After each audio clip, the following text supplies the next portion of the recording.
So, ngayon, magluluto ako ng cauliflower with mushroom. Yan lang po yung mga ingredients na kakailanganin ko sa pagluluto. Yan lang po lahat. First, mamarinate natin yung chicken with the cornstarch. Ganyan, konti lang. Tama lang po sa pagmarinate. And then, yung salt, konti lang din po kasi maliit lang yung ating chicken. And then, the Ajinomoto, konti lang din. Hindi pwedeng sobra. Hindi siya masarap. And then, the black pepper. Yan. Kunti-kunti lang din. Lamas-lamasin. Yan. Mix it together. Yan. Ganyan lang po para may spread po yung lasa na nilagay natin. Yan. Ganyan lang po. Yung pagmamarinate. And then, set aside. At magpapakulo po yung tubig. And then, ilalagay natin yung cauliflower kasi hot water na po yung nilagay ko. Kaya mabilis pong kumulo yung tubig. Ayan. Half cook lang po yung pagkakaluto niyan. Then, set aside. Pa-fry natin ngayon yung chicken na minarinate ko with the hot oil. Ganyan lang po. Iluluto natin yung chicken until a little bit golden brown. Ganyan lang po. And then, sit aside po natin. Ayan. Sit aside po natin.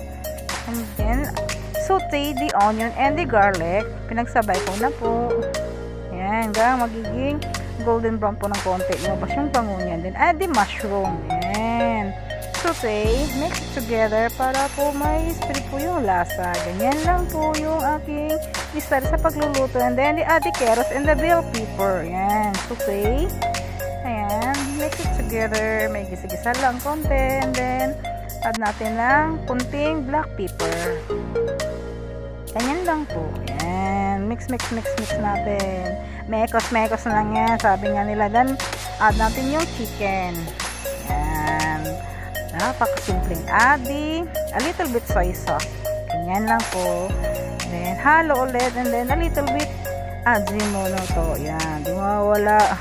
Kasi wala akong magic sarap. Ayan. Then, add the oyster sauce. Ayan. Dagdag lasa po. Ayan. Mix natin. Mekos na.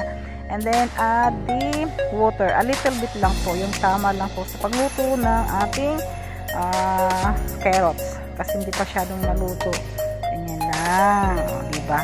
Tamang-tama lang po mamaya. And then, add natin ngayon yung cauliflower na nilaga kanina. Ayan. Pwede na. Mamaya, konting luto lang po yan. Mix natin ng konti. Ganyan lang. Then, add natin yung tubig na may cornstarch, yung po pinagmaritanan ko kanina ng chicken. Doon ko na lang po nilagyan ng kunting tubig at saka nilagay po dyan. Ayan, babalance lang natin. Then, leave na natin ng 5 minutes. Ayan, ganyan lang po yung style sa pagluto ko ng cauliflower with mushroom. Ayan, luto na. Half cook lang po. Mas masarap kasi kung half cook lang yung pagkaluto. Hindi po siya masarap pag overcook. Yan, malalasahan mo kasi yung sarap niya pag half cook lang. Okay, handa na pong lamesa.